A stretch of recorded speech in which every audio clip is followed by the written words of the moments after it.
जय शिव शंभू। मेरे प्यारे भक्तों, कृष्ण जन्माष्टमी के दिन यह सब्जी भूलकर भी मत बनाना। जिस घर में बनाई खाई जाती है यह सब्जी, उसे घर में हमेशा ही कंगाली दरिद्रता बनी रहती है। साथ ही जाने जन्माष्टमी के दिन ऐसा क्या खाना चाहिए जिससे कि आपके जीवन में जगत के पालनहार भगवान श्री कृष्ण जी की कृपा बनी रहे और माता लक्ष्मी जी की कृपा प्राप्त हो जाए। दोस्तों, श्री कृष्ण का जन्मोत्सव भाद्रपद मास के कृष्ण पक्ष की अष्टमी तिथि को रोहिणी नक्षत्र में आधी रात को मनाया जाता है। शास्त्रों में लिखा है कि यह दिन कलयुग के सबसे पुण्यकारी दिनों में से एक है। इस दिन भगवान विष्णु ने कृष्ण रूप में जन्म लेकर संसार से अधर्म का नाश किया और धर्म की स्थापना की। जन्माष्टमी व्रत के दिन अगर कुछ गलतियां हो जाएं या कुछ वर्जित वस्तुएं खा ली जाए तो इससे भगवान श्री कृष्ण नाराज हो सकते हैं और उस घर में कंगाली दरिद्रता रोग व क्लेश हमेशा ही बना रहता है। दोस्तों, आज हम आपको इस वीडियो में बताएंगे कि जन्माष्टमी व्रत के दिन वह कौन सी सब्जी है जो भूलकर भी नहीं खाना चाहिए। इन सब्जियों का जन्माष्टमी व्रत के दिन त्याग कर देना चाहिए और वह कौन सी चीज है जो जन्माष्टमी व्रत में जरूर ही खाना है और वह कौन सी चीज है जिसे जन्माष्टमी व्रत के दिन घर में लाने से भगवान श्री कृष्ण जी का आशीर्वाद प्राप्त होता है। सब कुछ जाने जन्माष्टमी 2025 की इस छोटी सी वीडियो के माध्यम से। तो वीडियो के अंत तक बने रहना है, तभी आपको संपूर्ण जानकारी प्राप्त होगी। इससे पहले आप लोगों को हम बता दें कि इस बार जन्माष्टमी कब मनाई जाएगी और भगवान श्री कृष्ण को प्रसन्न करने के लिए पूजा कैसे करना है। उसके बाद हम आपको बड़ी बड़ी से बताएंगे कि वह कौन सी सब्जी है जिनका सेवन हमें भूल से भी जन्माष्टमी व्रत में नहीं करना है, अन्यथा पाप लग सकता है। दोस्तों को जानते हैं जन्माष्टमी का महत्व, शुभ मुहूर्त और पूजा विधि के बारे में। कृष्ण जन्माष्टमी व्रत तिथि हिंदू पंचांग अनुसार जन्माष्टमी अष्टमी तिथि पर मनाई जाती है। वर्ष 2025 में यह 15 अगस्त रात 1:39 से आरंभ होकर 16 अगस्त रात 34 बजे समाप्त होगी। आधिकारिक अवकाश और उत्सव अधिकांश जगह इसे 16 अगस्त 2025 को मनाया जाएगा। यह दिन सार्वजनिक अवकाश भी हो सकता है। निशीत पूजा मध्य रात्रि का मुहूर्त 124 बजे सुबह से 12 बजे दोपहर 16 अगस्त 2025 यह समय सबसे शुभ माना जाता है। उपवास विधि श्रद्धालु व्रत के दिन 15 से 16 अगस्त की रात उपवास रखते हैं। अंग मिश्रित फलाहार या एक हल्का भोजन लिया जा सकता है। कुछ लोग केवल एक बार भोजन करते हैं। संकल्प एवं पारण व्रत का संकल्प सुबह किया जाता है और पारण तिथि के अनुसार पूर्वाहन 9:34 के बाद या लोकाचार अनुसार मध्य रात निशीत पूजा के बाद किया जा सकता है। भगवान श्री कृष्ण को भोग में क्या चढ़ाएं? पंचामृत, दूध, दही, घी, चीनी, मधु से अभिषेक, तुलसी के पत्ते, मक्खन, माखन, दही, फल, पकवान जैसे पंजरी, लड्डू, कणिकाएं, नए वस्त्र, गहने, चंदन, फूल, दीपक और पुष्पांजलि भी अर्पण में शामिल होते हैं। जन्माष्टमी पर पूजा विधि घर पर कैसे करें? संपूर्ण गृह सफाई और पूजा स्थान को सजाएं। रंगोली, तुलसी, फूल आदि से बल्ला, रूण, बाल गोपाला की प्रतिमा या चित्र को झूले या पालने में सजा अभिषेक करें। पंचामृत से स्नान, फिर वस्त्र, गहने, मोती, माखन, फल इत्यादि अर्पित करें। निशत पूजा 124 AM से 127 111 AM तक भक्ति मन से पूजा आरती, भजन, मंत्र जप जैसे ओम देवाक नंदनाय विद्महे वसुदेवाय धीमहि तन्नो कृष्ण प्रचोदयात्, हरे कृष्णा कृष्णा हरे कृष्णा कृष्णा कृष्णा हरे हरे जैसे मंत्रों का उच्चारण करें। भजन और कथा, भगवत गीता, भागवतम का पाठ, रास लीला प्रस्तुतियां यथासंभव आयोजन करें। जन्माष्टमी का महत्व की बात करें तो भगवान कृष्ण का अवतार पाप व अधर्म की वृद्धि पर धर्म की पुण्य स्थापना के लिए विष्णु ने द्वापर युग में कृष्ण रूप में अवतार लिया। भक्ति, प्रेम और आत्मज्ञान राधा कृष्ण की लीला प्रेम और भक्ति का आदर्श स्वरूप है। गीता का ज्ञान, नीति, अनुग्रह प्रदान करता है। अधर्मी पर धर्म की विजय, जैसे कंस का वध वैसे ही धर्म की जीत का प्रतीक है। चलिए अब हम जान लेते हैं उन सब्जियों के बारे में जिन्हें जन्माष्टमी व्रत के पहले ही त्याग कर देना चाहिए। जन्माष्टमी का दिन, वह दिन जब आधी रात को माखन चुराने वाले, मुरली बजाने वाले गोपियों के मनमोहन हमारे प्यारे लल्ला कान्हा का जन्म हुआ था। इस दिन हर घर में भजन कीर्तन, झांकियां और मंदिरों में घंटा घड़ियाल की गूंज होती है। लेकिन मैं आपको एक ऐसी बात बताने जा रहा हूं जिसे अगर आपने ध्यान से सुन लिया तो आपके घर का भाग्य बदल सकता है, और अगर अनसुना कर दिया तो मेहनत करने के बाद भी घर में बरकत नहीं रहेगी। एक बुजुर्ग की चेतावनी गांव के बुजुर्ग कहते हैं, बेटा व्रत में सिर्फ पेट भरना जरूरी नहीं है, आत्मा को भी पवित्र रखना जरूरी है, और यह पवित्रता आती है सात्विक भोजन से। लेकिन कुछ लोग जाने अनजाने में ऐसे पदार्थ खा लेते हैं जो भगवान को नहीं भाते, और फिर जीवन में धीरे धीरे कंगाली और अशांति का माहौल बन जाता है। तो भूलकर भी इन सब्जियों का सेवन ना करें। तो चलिए जान लेते हैं कौन सी सब्जियां हैं जिनका सेवन बल्कि घर में कहीं से कहीं तक देखना तक नहीं चाहिए। जन्माष्टमी के दिन नंबर 1, प्याज और लहसुन। अब आप सोचेंगे कि प्याज लहसुन में क्या बुराई है। भाइयों बहनों, शास्त्रों में इसे तामसिक बताया गया है। तामसिक मतलब ऐसा भोजन जो मन में गुस्सा, आलस्य और वासनाएं बढ़ाता है। जन्माष्टमी के दिन जब हमें शांत मन से कृष्ण भक्ति में लीन होना है, तो अगर हम प्याज लहसुन खा लेंगे तो मन भक्ति से हटकर चिड़चिड़ापन और सुस्ती में लग जाएगा। मान्यता है कि व्रत में प्याज लहसुन का सेवन करने से भगवान श्री कृष्ण की कृपा घटती है और घर में दरिद्रता का वास हो सकता है। नंबर 2, बैंगन कहते हैं। बैंगन चाहे कितना भी स्वादिष्ट बना लो, व्रत के दिन इसे हाथ भी मत लगाना। गांव में बैंगन को नीच सब्जी भी कहा जाता है। यह तमोगुण से भरी मानी जाती है और कई जगह बैंगन को रोग फैलाने वाला भी मानते हैं। जन्माष्टमी के दिन बैंगन खाने से पूजा का असर कम हो जाता है। और तो और पुरानी कहावत है, जो व्रत में बैंगन खाए उसके घर सुख शांति दूर जाए। नंबर 3, तीखी मिर्च। अब भैया व्रत में तीखी मिर्च क्यों नहीं खानी चाहिए? क्योंकि मिर्च से शरीर में गर्मी बढ़ती और मन अशांत होता है। जन्माष्टमी के दिन हमें अपने मन को भगवान की तरफ मोड़ना है, लेकिन तीखेपन से गुस्सा और चिड़चिड़ापन बढ़ता है। इसलिए बुजुर्ग कहते हैं, व्रत के दिन मिर्च मसाले हल्के रखो ताकि मन शांत रहे और भक्ति में डूबा रहे। नंबर 4, पत्ता गोभी और फूल गोभी।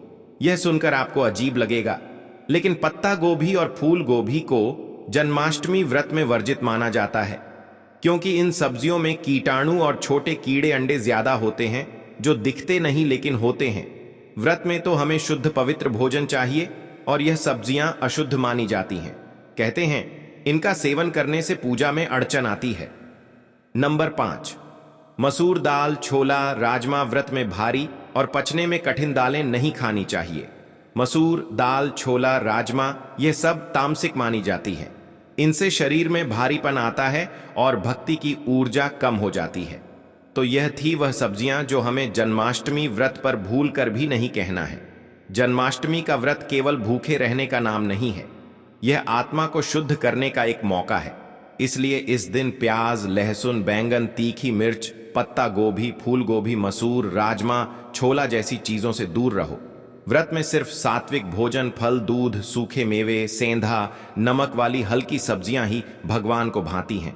गांव की कहावत याद रखो, व्रत में जो शुद्ध खाए उसका जीवन भी शुद्ध हो जाए।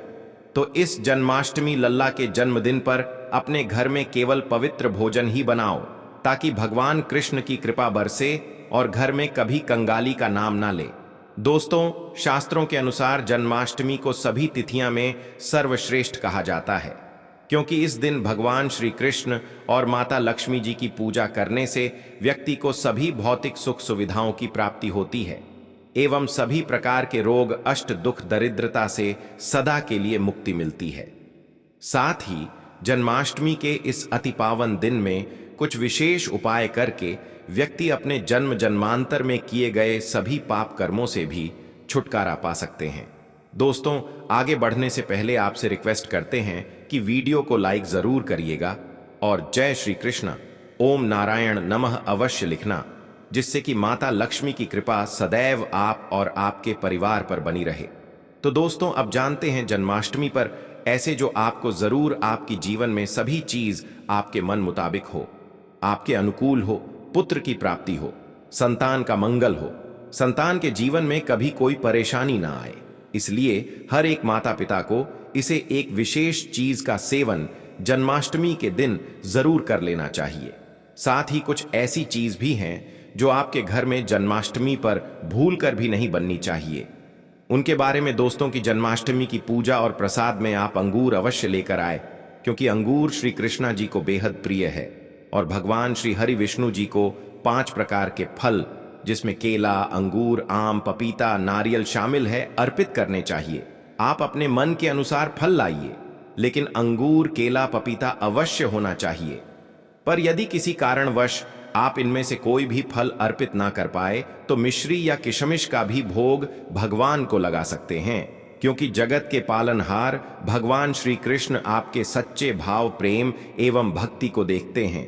आप कोई भी 5 रंग के फल ले सकते हैं, परंतु बात का आप विशेष तौर पर ध्यान रखें कि भगवान श्री कृष्ण जी को और माता लक्ष्मी को नाशपाती हमें कभी भी नहीं चढ़ाने चाहिए। इससे धन का नाश होता है, क्योंकि इस फल के नाम से ही अर्थ निकलता है नाश करने वाला फल। नाशपाती शास्त्रों के अनुसार जो व्यक्ति किसी भी शुभ दिन खास करके कृष्ण जन्माष्टमी पर अंगूर खा लेता है, उसके जीवन में कभी धन की कमी नहीं होती। जन्माष्टमी के दिन अंगूर में साक्षात श्री कृष्णा जी का आशीर्वाद विद्यमान होता है, माता लक्ष्मी का आशीर्वाद होता है। इसलिए दोस्तों, आप अंगूर अवश्य खा लें। साथ ही साथ श्री हरि विष्णु जी को जन्माष्टमी पर गन्ना अवश्य अर्पित करें। यह बहुत ही शुभ और मंगलकारी माना जाता है। पर यदि आपको इस समय गन्ना ना मिले तो आप गुड़ और चने की दाल का भोग भी भगवान श्री हरि विष्णु को अर्पित कर सकते हैं। साथ ही साथ यदि गणना अथवा गुण इस दिन आप खा लेते हैं तो आपके जीवन में कभी भी धन की कमी हो ही नहीं सकती। जन्माष्टमी के दिन माता लक्ष्मी को 5 रंग की मिठाइयां अवश्य अर्पित करें। साथ ही इस दिन श्री कृष्ण जी को मखाने जरूर चढ़ाने चाहिए। जिस तरह मां लक्ष्मी की उत्पत्ति समुद्र से हुई थी, उसी तरह मखाने की उत्पत्ति भी जल से हुई थी। मखाने भी कमाल के पौधे से मिलते हैं। धर्मशास्त्रों के अनुसार कमल के फूल और मखाने को बहुत ही शुभ माना जाता है। आमतौर पर मखाने की खीर बनाकर श्री लक्ष्मी नारायण को अर्पित करने से घर में धन धान्य के भंडार भरे रहते हैं।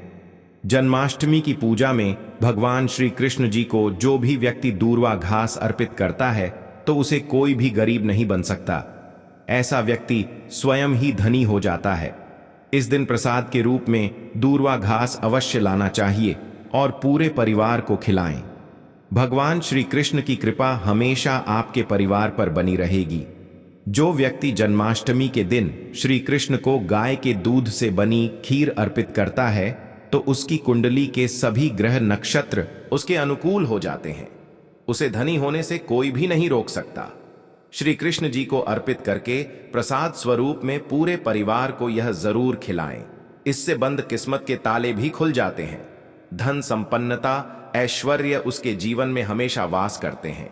आपके आशीर्वाद देती है। माता बड़ी प्रसन्न हो जाती है।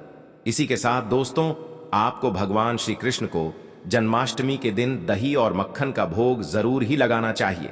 भगवान श्री कृष्ण का सबसे प्रिय भोजन दही और मक्खन है।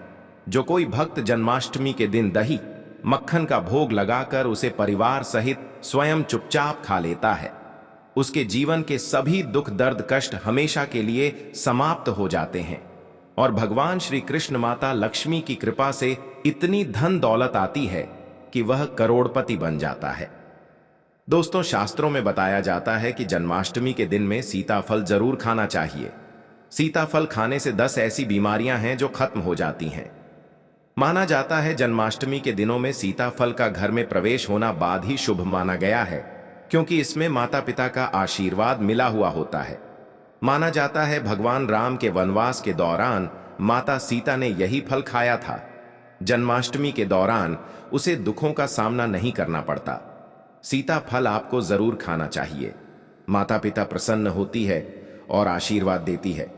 लेकिन याद रहे, जब जन्माष्टमी के दिन सोमवार पड़ जाए तो बैंगन की सब्जी मत खाना, पाप लगेगा।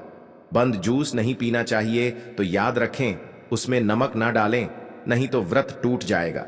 साथ ही साथ जूस में बर्फ भी नहीं डालनी चाहिए। फलों का सदा जूस पीने से व्रत सफल होता है। जन्माष्टमी पर वह ऐसी कौन सी चीज है जो घर में कभी नहीं बननी चाहिए, नहीं तो पूरा घर बर्बाद हो जाएगा, किसी भी व्यक्ति को ऐसा खाना नहीं खाना चाहिए। ऐसा खाना घर में बनने पर माता लक्ष्मी घर का त्याग कर देती है। भगवान श्री हरि विष्णु क्रोधित हो जाते हैं। अनुसार जन्माष्टमी पर क्या नहीं खाना चाहिए? दोस्तों, लहसुन प्याज का खाना कभी भी हमें जन्माष्टमी के दिन नहीं खाना चाहिए, क्योंकि इस दिन भगवान श्री कृष्ण जी और माता लक्ष्मी की पूजा का विधान है। और इस बार की जन्माष्टमी के दिन कुल 52 तरीके के शुभ मांगलिक योग बन रहे हैं। इसीलिए दोस्तों, प्याज का खाना खाता है उसके घर में हमेशा राहु केतु का वास हो जाता है। भगवान शनि भी नाराज हो जाते हैं, और अगर घर में राहु केतु का वास हो जाएगा तो वहां पर माता लक्ष्मी और भगवान श्री कृष्ण की कृपा कभी नहीं बरसेगी। साथ ही साथ जन्माष्टमी के दिन आपको चावल भी नहीं खाना चाहिए, तो आप साबूदाने की खीर अथवा मखाने की खीर भगवान को श्री कृष्ण जी को अर्पित करें, और यह बात आपको हमेशा ध्यान में रखनी चाहिए। आप बाकी दिनों में चावल या लहसुन प्याज खा सकते हैं। जन्माष्टमी पर लहसुन प्याज का खाना कोई भी मत खाना। छोटे छोटे बच्चे या गलतियां अक्सर कर देते हैं। अक्सर बाजार से डिब्बा बंद खाना खा लेते हैं या कुरकुरे आदि खा लेते हैं जिनमें लहसुन प्याज होता है। इसलिए कम से कम जन्माष्टमी के दिन चीजों से दूर रहे। क्योंकि दोस्तों, अगर आप ही सोचिए, आप खास तौर पर जन्माष्टमी पर राहु केतु को अपने घर में बुलाएंगे या फिर श्री कृष्ण जी और माता लक्ष्मी को, इसलिए अपने घर को बर्बाद जमबूझ करना करें कि भगवान श्री कृष्णा जी की कृपा प्राप्त करने के लिए, उनका विशेष आशीर्वाद प्राप्त करने के लिए पीली चीज घर में इस दिन अवश्य बनानी चाहिए। जैसे कड़ी पकोड़ा, पीला हवा अवश्य बनानी चाहिए, क्योंकि इस दिन पीला रंग स्वर्ण माना गया है तथा सोने चांदी के समान माना गया है, जिसे हम पीतांबरी कहते हैं। इसलिए आप खुद भी इस दिन पीले वस्त्र धारण करें। इससे आपको भगवान श्री कृष्ण जी का विशेष आशीर्वाद प्राप्त होगा। जन्माष्टमी तिथि को हमें किसी से भी कर्ज नहीं लेना चाहिए। यदि हम जन्माष्टमी के दिन ही किसी से कर्ज ले लेते हैं तो पूरे साल भर हमें कर्ज के बोझ चले रहना होगा। इसीलिए जन्माष्टमी का त्योहार आप कर्ज मुक्त होकर ही मनाएं। साथ ही शास्त्रों में यह उल्लेख है कि भगवान श्री कृष्ण उसी के घर में वास करती है जो सच्चे हृदय से भगवान को बुलाता है। श्री कृष्ण मंत्र एक मिश्री के टुकड़े से भी प्रसन्न हो जाते हैं। बस आपके मन में सच्ची श्रद्धा होनी चाहिए। भगवान भी कहते हैं कि कर्ज लेकर धार्मिक तीर्थ यात्रा, धार्मिक पूजा, अनुष्ठान नहीं मानना चाहिए। इससे उल्टा जीवन में दोष उत्पन्न होते हैं। तो आपकी कोई भी मनोकामना हो, चाहे धन संबंधी हो, चाहे संतान से जुड़ी हो, आपकी हर एक मनोकामना भगवान श्री कृष्ण जी कर देंगे। आपको कौन सी गलतियां कभी नहीं करनी चाहिए? दोस्तों, कि जन्माष्टमी के दिन यह 5 गलतियां कभी नहीं करनी चाहिए। एवं इस दिन पति पत्नी को आपस में दूरी बनाकर रखनी चाहिए। लहसुन प्याज का खाना नहीं खाना चाहिए। सुहागन महिलाओं को बाल नहीं धोने चाहिए, इसलिए एक दिन पहले ही अपने बालों को धो लें। तुलसी का पौधा, झाड़ू, सुहाग की सामग्री या नमक कभी भी किसी दूसरे व्यक्ति को नहीं देना चाहिए। इससे माता लक्ष्मी नाराज हो जाती है। इस दिन बुजुर्गों के पैर छूने चाहिए। माता लक्ष्मी स्वयं श्री स्वरूप है, इसलिए इस दिन स्त्री का अपमान नहीं करना चाहिए, क्योंकि स्त्री स्वयं लक्ष्मी का रूप मानी जाती है। किसी की बुराई नहीं करनी चाहिए। जन्माष्टमी के शुभ दिन पर अगर कोई व्यक्ति आपके द्वार पर कुछ मांगने के लिए आए तो हो सकता है उसे व्यक्ति के रूप में स्वयं शक्ति स्वरूपा माता लक्ष्मी हो, स्वयं श्री लक्ष्मी नारायण हो, क्योंकि इस दिन घर घर जाकर माता लक्ष्मी भ्रमण करती है।